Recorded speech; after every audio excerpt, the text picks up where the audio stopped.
तो जैसे कि अपने लास्ट एपिसोड के अंदर देखा था कि चेनिन जियान के पीछे पड़ गया था, तो जियान अपने डीमन पपेट को बाहर निकाल लेता, जो कि बहुत बुरी तरीके से चेनिन को पीटने लगता है। मगर तभी जो होंगली होता है वो अपने सभी मेंबरों को लेकर जियान के ऊपर हमला कर देता है। तो जियान अपने एंग्री बुद्धा लोटस को बनाकर होंगली को बहुत बुरी तरीके से इंजर्ड कर देता है। तो होंगली अपनी जान को बचाने के लिए अपने अनसिस्टर को बुला लेता है और उसका लेवल डाउजोंग के 5 स्टार पर होता है। मगर जियान उससे बिल्कुल भी नहीं डरता और होंगली को लेकर उसके सामने आके खड़ा हो जाता है। ये देखकर होंगली अपनी जान को बचाने के लिए अपने अनसिस्टर से बोलता है, तो इस उनकी होंगटेन से और जियान से बोलता है, उसे छोड़ दे वरना। इतना बोलती कि जो चेनिन होता है वो जाकर पीछे एक पहाड़ में जाकर टकराता है और चिल्लाते हुए बोलता है कि बुड्ढे फालतू की डायलॉग बाजी बंद कर और जल्दी से उस लड़की को मारो जाकर। और तभी आके डीमन पपेट उसके ऊपर हमला कर देते हैं। वहीं पे जियान बोलता है, सीनियर बिल्कुल मैं इसे छोड़ दूंगा, बस आप मुझे यहाँ से जाने दो। और वैसे भी होंग फैमिली के साथ जो कुछ भी हो उसमें सारी की सारी गलती होंग फैमिली की थी, क्योंकि जब मेरी फाइट खत्म हो गई थी और मैं वहाँ से जा रहा था तभी होंग चोंग ने मेरे ऊपर पीछे से हमला कर दिया था, जिसके बाद ये मैटर इतना ज्यादा बढ़ गया। और ये बात आप पूछ भी सकते हैं इस होंगली से। ये सुनकर होंग टेंसो बोलते कि लड़के मैं बहुत ही अच्छे से देख पा रहा हूँ, ये सब तुम फालतू की बकवास इसलिए कर रहे हो जिससे तुम अपने लिए थोड़ा सा टाइम सेव कर पाओ। और यहीं पे चेनिन और डीमन पपेट की फाइट चल रही होती, जहाँ पे डीमन पपेट बहुत बुरी तरीके से चेनिन को पीटने में लगा हुआ होता। तभी चेनिन चिल्लाते हुए बोलता कि होंग टेंसो अभी के लिए तुम क्या कर रहे हो? क्या तुम उस टाइम का वेट कर रहे हो जब तक मैं मन नहीं जाता हूँ, तब तुम जाकर उस लड़की के ऊपर एक्शन लोगे? ये सुनकर होंग टेंसो अपनी दुर्की को निकाल लेता और बोलता है, तो इन सभी का मतलब मैं समझता हूँ कि तुम उसे नहीं छोड़ोगे, तो फिर ठीक है, तुम बाद में मुझे ब्लेम मत करना कि मैं तुम्हारे प्रति इतना ज्यादा क्रूर हो गया। वहीं पे ये सब देखिए हमारा टर्की अभी भी मंद मंद मुस्कुरा रहा होता है और फिर होंग टेंसो अपने हाथ को आगे बढ़ाता है और अपनी सक्शन फोर्स से होंगली को अपनी तरफ खींचने की कोशिश करता है। मगर तभी जियान होंगली को उठाकर वहां से सीधा बाउंड्री लाइन के बाहर फेंक देता है। ये सब देखिए होंग टेंसो काफी ज्यादा शॉक हो जाता है। तभी जियान बोलता है, ओए बुड्ढे, मैंने इस होंगली की बॉडी के अंदर अपनी हिडन फोर्स को डाल दिया, अगर उसे सही टाइम पे बाहर नहीं निकाला गया तो होंगली मारा जाएगा। ये सुनकर होंग टेंसो एकदम से गुस्से में आ जाता है और बोलते कि हरामी कुत्ते, और वहां से होंगली की तरफ चला जाता है। वहीं पे ये सब देखिए चेन बोलते कि मैंने इन लोगों के लिए जो कुछ किया वो एकदम बेस्ट है, क्योंकि इस होंग फैमिली के ऊपर बिल्कुल भी ट्रस्ट नहीं किया जा सकता, क्योंकि एक नंबर की नाकारा है। और ये बोलती कि वो डीमन पपेट से बच के वहां से भागने लगता है। मगर तभी डीमन पपेट उसके सामने आ जाता है और उसके ऊपर पाम अटैक कर देता है। चेन भी उसके ऊपर पाम अटैक करता है और जब उन दोनों की पाम अटैक आपस में टकराते तो वहाँ पे काफी बड़ा ब्लास्ट होता है, जिससे चेन पीछे खिसक वो चला जाता है। मगर तभी उसकी नजर आसमान में पड़ती जहाँ पर एक बहुत ही बड़ा पाम बना हुआ होता है और ये अटैक किसी और का नहीं जियान का होता है। तभी जियान जोर से चिल्लाता है, सी फ्लिपिंग सील, और हमला कर देता है। और जब होंगचोंग उस पाम को अपनी तरफ आगे बढ़ती हुई देखता है तो वो अपनी दुर्की की मदद से उसे रोकने की कोशिश करता है, इस वजह से स्पेस के अंदर काफी ज्यादा क्रैक्स आ जाते हैं। मगर तभी चेन के पीछे डीमन पपेट आ जाता है और उसकी छाती में जड़ देता है अपना मुक्का, जिस वजह से चेन बहुत ही फास्ट तरीके से जाके स्टेज के ऊपर गिरता है और वहाँ पे काफी बड़ा गड्ढा हो जाता है। वहीं पे ये सब देख के हैन फैमिली एकदम से हैरान और परेशान हो जाती है और चेन आसमान में खड़ा हुआ मन मन मुस्कुरा रहा होता है और बोलता है, ऐसा बिल्कुल भी नहीं, मैं इस फाइट को छोड़ के जाना चाहता हूँ, मगर क्या करूँ, जाना पड़ेगा। और ये बोलती है चेन वहाँ से निकल जाता है अपने डीमन पपेट के साथ। तभी वहाँ पे होंगटांग से वो आ जाता है होंगली को लेकर और उसे जमीन पे फेंक देता है और गुस्से से जियान की डायरेक्शन की तरफ देखते हुए बोलता है कि तुम्हारी हिम्मत कैसी मुझे उल्लू बनाने की, मगर अब मैं होंगटांग से प्रॉमिस करता हूँ जब तक मैं तेरी सारी हड्डियों का चूमन नहीं बना देता हूँ और तेरे को मौत की भीख नहीं मंगवा देता हूँ तब तक मैं शांत नहीं बैठूंगा। और यहाँ पे जो चेनिन तो उसकी हालत अभी के लिए काफी खराब हो चुकी थी, मगर तभी उसकी नजर अपने हाथ के ऊपर पड़ती है जहाँ पर अभी के लिए उसकी स्पेस स्टोरिंग नहीं होती है, क्योंकि जियान ने मौके पे चौका मारा था और उसके हाथ से उसकी स्पेस स्टोरिंग चुरा ली थी। इसी वजह से चेनिन को काफी गुस्सा आ जाता है और बोलता है कि जियान अब तो इस दुनिया कॉन्टिनेंट के अंदर कहीं पे भी जाके छुप जाए, अगर मेरा विंड लाइटिंग पर भी तुझे ढूंढ कर रहेगा और तुझे छोड़ेगा नहीं। और ये बोलती वो दोनों जियान के पीछे निकल जाते हैं वहाँ से। वहीं पे ये सब देखिए अंकल एंड बोलते कि फाइनली दो फैमिली के बीच की जो फाइट थी अब वो खत्म हुई और साथ ही जियान भी यहाँ से बच के भाग गया। सच में ये जियान काफी ज्यादा कमाल का लड़का है। ये सुनकर हैन क्लैन का एल्डर बोलता है कि बिल्कुल मैं आपकी बात से सहमत हूँ, सच में जियान के पास काफी ज्यादा कमाल की पावर है और ये फ्यूचर में जाकर काफी बड़ा नाम कमाएगा। इसी के साथ सभी लोग उसी डायरेक्शन की तरफ देखने लगते हैं और फिर सीन कट होकर जियान के ऊपर आ जाता है, जहाँ पे जियान अभी के लिए टियानवाई सिटी से काफी ज्यादा बाहर निकल आया हुआ होता है और उसके हाथ में अभी के लिए जियान की स्पेस टूरिंग होती है, जिसे देखकर उसके चेहरे पे की स्माइल आ जाती है और वहाँ से निकल जाता है और भी आगे के सफर के लिए। और फिर इसी के साथ सीन कट हो जाता है और हमें दोनों बुड्ढे दिखाए जाते हैं, जहाँ पर अभी के लिए चेनिन होंगटेओ की दुर्की की मदद से अपने आप को रिकवर कर रहा होता है। मगर तभी होंगटेओ गुस्से से बोलते हैं कि उस हरामी लड़के ने मेरी होंग फैमिली की काफी सारे लोगों को मार डाला है और साथ ही मेरे दोनों मासूम से बच्चों को भी बहुत बुरी तरीके से पेला है उसने, इस वजह से मैं किसी भी कीमत पे उसे जिंदा नहीं छोड़ूंगा। ये सुनकर चेनिन बोलते कि तुम बिल्कुल भी चिंता मत करो, मैंने अभी के लिए विंड लाइटिंग पवेलियन को इसके बारे में इन्फॉर्म कर दिया है कि जियान के पास हमारी एक स्पेशल तरीके की दाव स्किल है, इस वजह से उसकी विंग्स की स्पीड कितनी फास्ट क्यों ना बनी रही, मगर अब उसका बचना हमारे हाथों से बहुत ही मुश्किल है। मगर तभी अचानक से चेनिन की एकदम से होश उठ जाती है। जो दिखते होंगटेओ से बोलते आखिर क्या हुआ, तो चेनिन बोलते कि जो मेरी स्पेस टूरिंग की उसके ऊपर जो सोल मार्क लगा हुआ था उसे अभी के लिए जियान ने तोड़ दिया है। ये सुनकर होंगटेओ से काफी ज्यादा शॉक हो जाता है और बोलता ऐसा कैसे हो सकता है। तभी चेनिन बोलते कि जियान मैं प्रॉमिस करता हूँ जब तक मैं तुम्हें मार नहीं डालूंगा तब तक मैं अपनी सेटिंग का मुंह नहीं देखूंगा। वहीं पे होंगटेओ की तो एकदम से होश उड़ चुके होते और वो अपने मन में बोल रहा होता है इस लड़की की जो पावर वो एक नॉर्मल डाउवम की कंपैरिजन में काफी ज्यादा है, क्योंकि इसने डाउजोंग लेवल की बॉडी के सोल मार्क को भी तोड़ दिया। तभी चेनिन बोलता है कि अभी के लिए मैंने जो जियान की बॉडी के अंदर विंड ब्लड मार्क को छोड़ा तो वो अभी भी उसकी बॉडी के अंदर है, इस वजह से हमें जल्दी से निकलना चाहिए उसे पकड़ने के लिए। और इसी के साथ सीन कटो की जियान के ऊपर आ जाता है, जहाँ पर अभी के लिए जो जियान होता है वो अभी के लिए अपनी सोल पावर की मदद से चेन की स्पेस ट्रेन पे लगे हुए सोल मार्क को तोड़ रहा होता है। तभी स्पेस ट्रेन टूट जाती है और उसके जो इंग्रेडिएंट होते हैं वो यहाँ फैल जाते हैं और जिन उसे देखकर बोलते हैं कि डाउजोंग लेवल की वॉरियर का सोल मार्क को तोड़ना बिल्कुल भी आसान नहीं है और फिर उन सभी इंग्रेडिएंटों को देखते हैं। मगर तभी जियान की नजर एक स्क्रॉल के ऊपर पड़ती है तो जिन उन सभी मटेरियलों को साइड कर देता है और उस स्क्रॉल को अपनी सक्शन फोर्स से पकड़ लेता है और उसे ध्यान से देखने लगता है, जहाँ पर उस स्क्रॉल के ऊपर थंडर चमक रहा होता है चारों तरफ। मगर तभी जिन उस स्क्रॉल को अर्डीवन पपेट को दे देता है और उसे खोलने के लिए बोलता है तो ये सुनकर वो अर्डीवन पपेट झट से उस स्क्रॉल को खोल देता है। तभी स्क्रॉल में लगी हुई जो शील्ड होती है वो टूट जाती है, जिस वजह से काफी ज्यादा थंडर बाहर निकलता है और जाकर सीधा अर्डीवन पपेट में लगता है, जिस वजह से वो एक पहाड़ के अंदर घुसा हुआ चला जाता है। ये देखिए जिन हैरोजन तभी जो थंडर होता है वो आसपास में भी फैल लेता है तो जिन अपने ऊपर अपनी दुकी की एक शील्ड को बना लेता है, जिस वजह से जो थंडर होता है वो जियान की बॉडी को टच नहीं कर पाता है। मगर वहीं पे अर्डीवन पपेट के तो 440 वोल्ट के झटके लगे जा रहे होती है और फिर कुछ ही देर बाद जो स्क्रॉल की शील्ड होती है वो पूरी तरीके से शांत हो जाती है और तभी जो अर्डीवन पपेट होता है वो भी पहाड़ से बाहर निकल आता है और अपनी बॉडी को एडजस्ट करने लगता है और साथ ही जो थंडर था उसे भी उसने पूरी तरीके से एब्सॉर्ब कर लिया था और फिर उस गुफा के सामने खड़ा हो जाता है जियान की एकदम प्रोटेक्शन बन के। वहीं पे जियान इस स्क्रॉल को पकड़ लेता है और उसे खोलते और बोलते कि 3000 इल्यूजन बॉडी। तभी उस स्क्रॉल में से काफी ज्यादा स्पिरिचुअल एनर्जी बाहर निकलती है और एक ह्यूमन के अंदर कन्वर्ट हो जाती है। ये सब देखते ही जियान भी झट से खड़ा हो जाता है। तभी वो बॉडी जियान को बताती है अगर तुम्हें ये दाओ स्किल को सीखना तो उसके लिए तुम्हें 3000 लाइट मूवमेंट को एकदम मैक्स लेवल तक सीखना होगा, जिसके बाद तुम ये 3000 इल्यूजन बॉडी को सीख सकते हो क्योंकि इसके बाद तुम अपने एक स्पेशल फॉर्म को बना सकते हो या फिर तुम उसे अपनी क्लोन बॉडी बोल सकते हो क्योंकि वो तुम्हारी तरह एकदम सेम होगी, उसका लेवल भी ऑलमोस्ट सेम होगा तुम्हारे जैसा और ये एक हाई लेवल की डी क्लास दाओ टेक्निक है। जैसे जियान के एकदम से होश उड़ जाते और बोलते ये ना असली विंड लाइटिंग पवेलियन की लेवल की दाओ स्किल। और ये स्पेशल बॉडी बताती है अगर तुम्हें 3000 इल्यूजन बॉडी सीखना है बस उसकी बस एक ही कंडीशन है, तुम्हें सबसे पहले 3000 लाइट मूवमेंट को एकदम मैक्स लेवल तक सीखना होगा, तभी तुम इसे आगे चल के सीख सकते हो। ये सुनकर जियान के मन में लड्डू फूटने लगते और बोलते यार ये तो सच में काफी ज्यादा कमाल किया, अगर मैंने इसे सीख लिया तो एक टर्की के साथ मेरा एक टर्की फ्री और फिर तो जो मेरे सेम लेवल का बंदा होगा तो मुझे किसी भी कीमत पे हरा ही नहीं सकता है। और साथ ही मुझे ये बात भी बहुत ही अच्छे से क्लियर हो चुकी है कि जेन्युइन मुझ पे इतना भड़क क्यों रहा था क्योंकि मुझे इस टेक्निक का जो फर्स्ट पड़ा 3000 लाइट मूवमेंट वो मुझे बहुत ही अच्छे से आता है और इसी वजह से मुझे मारने के लिए इतना ज्यादा उतावला हो रहा था। मगर फिर भी उस बुड्ढे को इसके लिए थैंक यू बोलना तो बनता ही है क्योंकि अगर वो ये सब हरकतें नहीं करता तो मुझे ऐसी कमाल की चीज के बारे में पता ही नहीं चलता। मगर अभी के लिए मैं ये देखना चाहता हूँ इस दाओ स्किल को सीखना कितना ज्यादा मुश्किल है। और ये बोलती है झट से क्रॉस लेग करके बैठ जाता है और उस स्क्रॉल को खोलता है और अपनी स्पिरिचुअल स्ट्रेंथ उस स्क्रॉल के अंदर डाल देता है, जिस वजह से जियान की जो सोल बॉडी होती है वो स्क्रॉल के अंदर चली जाती है जहाँ पे चारों तरफ थंडर हो रहा होता है। तभी जियान अपने पैरों के नीचे देखता है जो कि एक तालाब की तरह होता है तो जियान उसे टच करता है मगर तभी अचानक से वो एकदम से फ्रीज हो जाता है और उसमें से काफी सारे वर्ड बाहर निकलने लगते हैं जो कि चीजा चू में लिखी हुई होती है। तो जियान बहुत ही गौर से उन सभी वर्डों को देखने लगता है और बोलता है ये तो मेरे दिमाग के अंदर घुसी नहीं रही, आखिर है क्या ये चीज। ऐसा बोलते हैं वो सभी वर्ड जियान के दिमाग के अंदर जाने लगते हैं तो जियान उन्हें रीड करने लगता है और जब रीड कर लेता तो बोलता है सच में ये तो 3000 इल्यूजन बॉडी, मगर मुझे ये समझ में नहीं आ रहा कि इसे प्रैक्टिस कैसे करना है क्योंकि मैंने इस पूरी दाओ स्किल को सीख लिया मगर यहाँ पे कल्टीवेशन करने की कोई मेथड नहीं दी है। इस वजह से मुझे ऐसा लगता है ये 3000 इल्यूजन बॉडी का सिर्फ फर्स्ट पार्ट है और इसके जो बाकी के पार्ट वो शायद विंड लाइटिंग पवेलियन के अंदर कहीं छुपे हुए रखे होंगे अलग अलग। तभी अचानक वहाँ पे काफी ज्यादा हलचल होने लगती है और फिर जियान अपनी सोल पावर को उससे बाहर निकाल लेता है। जब पर वो दोनों बुड्ढे जियान को ढूंढते ढूंढते उसी माउंटेन के ऊपर आ चुके थे और अपने सभी वॉरियर के साथ उस पूरे जंगल में हमला करने में लगे होते और चेनियन चिल्लाने में लगा हुआ होते ओए जियान वहाँ छुपा हुआ है बाहर निकल साले। और फिर होंगटेन से उसे बोलते अभी के लिए जो मेरा विंड ब्लड मार्क है वो अभी के लिए यहीं की लोकेशन को मुझे बता रहा है और वो लड़का अभी के लिए यहीं पे कहीं आसपास छुपा हुआ है। ये सुनकर होंगटेन से बोलते कि एक बार इसे मिल जान दो, इसे मैं मार डालूंगा। वहीं पे जियान भी अपनी आंखें खोल लेता जहाँ पर अभी के लिए उसके सामने उसका अर्डीवन पपेट खड़ा हुआ होता है। तभी जियान बोलते कि मैंने बिल्कुल भी उम्मीद नहीं की थी ये बुड्ढे मुझे इतनी जल्दी ढूंढ लेंगे और इसी वजह से बहुत लेट हो चुका है इन लोगों से बच के यहाँ से निकलने के लिए क्योंकि अभी के लिए दोनों एकदम से बावले हो चुके और दे अटैक करने में लगी हुई है। अब मेरा यहाँ से सेफली बच के निकलना बहुत ही ज्यादा मुश्किल है चाहे मेरे पास अर्डीवन पपेट क्यों ना हो क्योंकि ये दोनों काफी ज्यादा पावरफुल डाउज होंगे। तभी जियान की हाथ की स्पेस चमकती और बोलते बच्चे तेरी 2 डाउजों की वजह से सुसु निकली पड़ी है, ऐसे गुंडा बनेगा रे तू। जैसे जियान खुश हो जाता और बोलता टियान वजन से। तभी जियान की जो केव होती है वो पूरी तरीके से तहस नहस हो जाती है क्योंकि उसके ऊपर हमला किया था अभी के लिए चेन्युन ने। तभी जियान उन लोगों के पीछे आ जाता और बोलता कि फाइनली तुम दोनों बुड्ढे आ गए मुझे पकड़ने के लिए, सच में एडलर चेन्युन आपने मुझे काफी ज्यादा निराश किया है। जैसे लेकिन चेन्युन भड़क जाता और बोलता कि लड़के बस तू एक बार मेरे हाथ आ जा फिर मैं तुझे फिजिकली बताऊंगा कि मैं तुझसे कितनी ज्यादा नफरत करता हूँ। तभी होंगटेन साओ भी आगे आ जाता है और बोलते कि लड़के अब मैं देखना चाहता हूँ कि अब तो यहाँ से कैसे बच के निकलता है और अपनी तलवार को बाहर निकाल लेता है। जेसन दिगंजन बोलते कि लगता है कि शायद तुम दोनों की चुनचने तब तक दूर नहीं जब तक तुम दोनों इसमें किसी को मार नहीं डालता हूँ। और ये बोलती कि अपने अर्डीवन पपेट को बाहर निकाल लेता है। जेसन की वो दोनों बुड्ढे भड़क जाते तभी चेन्युन बोलता है होंगटेन साओ तुम जाकर अभी के लिए इस पपेट को संभालो और मैं इस लड़के को रोकता हूँ। तो जेसन के होंगटेन साओ बोलते कि ठीक है मैं इसे देखता हूँ। और ये बोलती वो हमला कर देता तो जियान भी अपने अर्डीवन पपेट से बोलते हमला करने के लिए और फिर क्या उन दोनों के बीच में लगे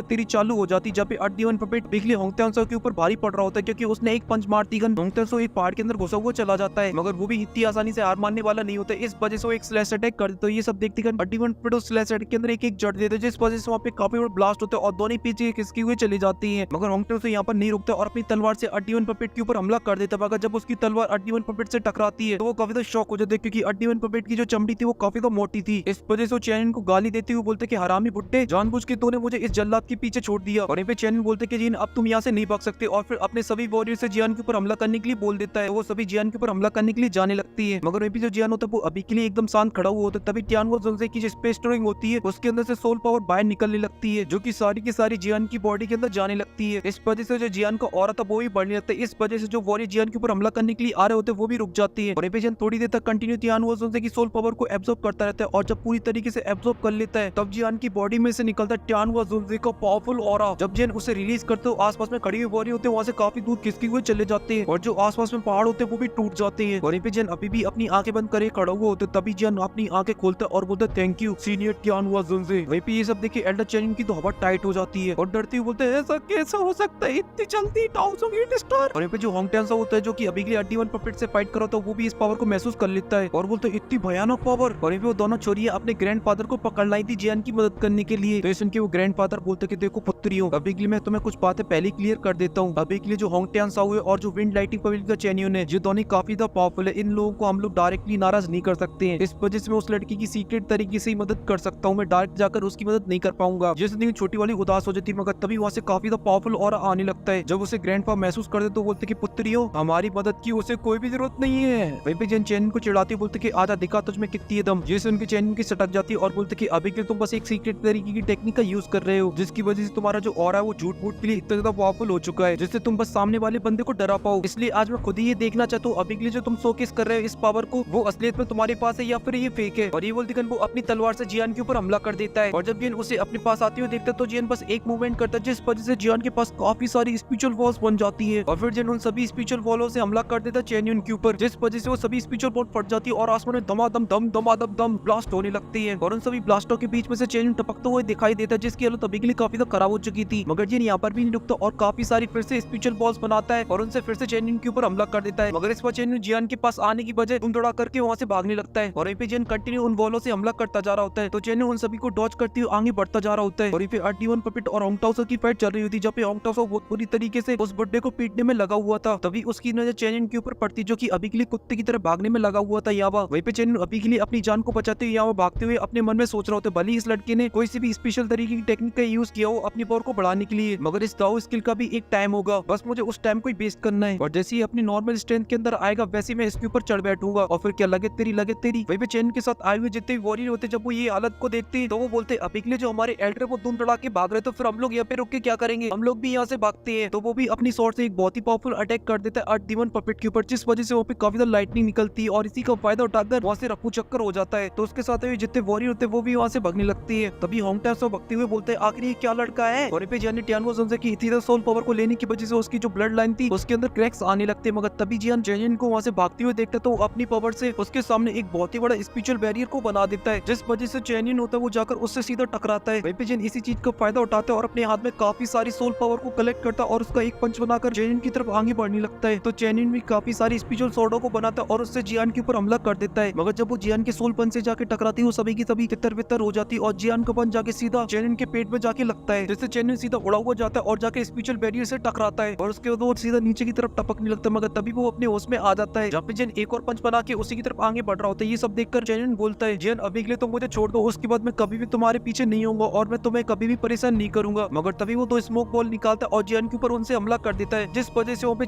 धुआं फैल जाता है और इसी चीज का फायदा उठा के चैनियन वहाँ से भागने लगता है और अभी के लिए वो काफी ज्यादा खुश हो रहा होता है। उसे लग रहा होता है कि उसने अभी के लिए जियान से पीछा छुड़ा लिया है मगर तभी जियान उसके सामने आ जाता है और उसमें एक घुमा की करारी लात जड़ देता है मुंह में जिस वजह से चैनियन उड़ा हुआ जाकर सीधा जमीन के ऊपर गिरता है। ये सब देख के होंगटेंसा और उसके सभी वॉरियर रुक जाते हैं और बोलते हैं एंसेस्टर अभी के लिए क्या जाकर हमें उनकी मदद करनी चाहिए। जैसे उनके होंगटेंसा बोलते कि नहीं बिल्कुल हमें यहाँ नहीं रुकना चाहिए, जल्दी से यहाँ से भागो, अगर हम यहाँ पे थोड़ी देर और रुके तो हम लोग मारे जाएंगे। ये बोलते वो अपने सभी वॉरियर के साथ वहाँ से निकल जाता है और जियान अभी के लिए चैनियन के सामने आ जाता है जिसकी हालत अभी के लिए काफी खराब हो चुकी थी और उसके मुंह से काफी खून निकल रहा होता है मगर फिर भी वो बड़ी मुश्किल के साथ खड़ा होने लगता है। मगर तभी जियान उसके पास आता है और उसकी गर्दन पकड़ के उसे उठा लेता है। ये सब देख के चैनियन काफी भड़क जाता है और अपनी देखी को निकालने लगता है और बोलते कमीने लड़के अगर तुम मुझे मारना ही चाहते हो तो फिर ठीक है, तो फिर मैं भी आज लेके मारूंगा अपने साथ। और वो ये सब इसलिए बोल रहा होता है क्योंकि वो अभी के लिए अपनी बॉडी को ब्लास्ट करने वाला है। और जब जियान ये देखता तो थोड़ा सा पीछे हट जाता है। ये सब देख के चैनियन बोलता है कि अभी के लिए तुम्हें पता नहीं है जब एक 1000 लेवल के वॉरियर अपने आप को ब्लास्ट करता है तो कितना बड़ा धमाका होता है। मगर जियान को इन सभी बातों से फर्क नहीं पड़ता और वो अपनी स्पिरिचुअल पावर की मदद से चैनियन के आसपास एक बैरियर को बना देता है जिसे देख के चैन भी काफी ज्यादा शॉक हो जाता है, मगर तभी उसकी बॉडी ब्लास्ट हो जाती है और उस बैरियर की वजह से जियान को कुछ भी नहीं होता है। होंग टांग को भी महसूस हो जाता है और वो समझ जाता है अभी के लिए चैन ने अपनी बॉडी को ब्लास्ट कर लिया है। इस वजह से बोलता है कि अभी के लिए ये मैटर काफी ज्यादा बड़ा हो चुका है और विंड लाइटिंग पे भी अब बिल्कुल भी साथ नहीं बैठेगा, अब तो ये जियान लड़का गया। और ये बोल के वो अपने साथियों के साथ वहां से निकलने लगता है। जॉकी चैन पीछे से उन सभी के ऊपर हमला भी करने की कोशिश करता है, मगर इसी के साथ ये एपिसोड यहीं पे खत्म हो जाता है। अब बताओ क्या करें? मेरे हिसाब से इस वीडियो को लाइक कर दो और कमेंट भी कर दो और साथ ही नीचे देखो कोई लाल बटन वगैरह तो नहीं दिखाई दे रहा है। और मैं मिलता हूँ आपसे नेक्स्ट वीडियो में, तब तक के लिए आप सभी को बहुत सारा प्यार।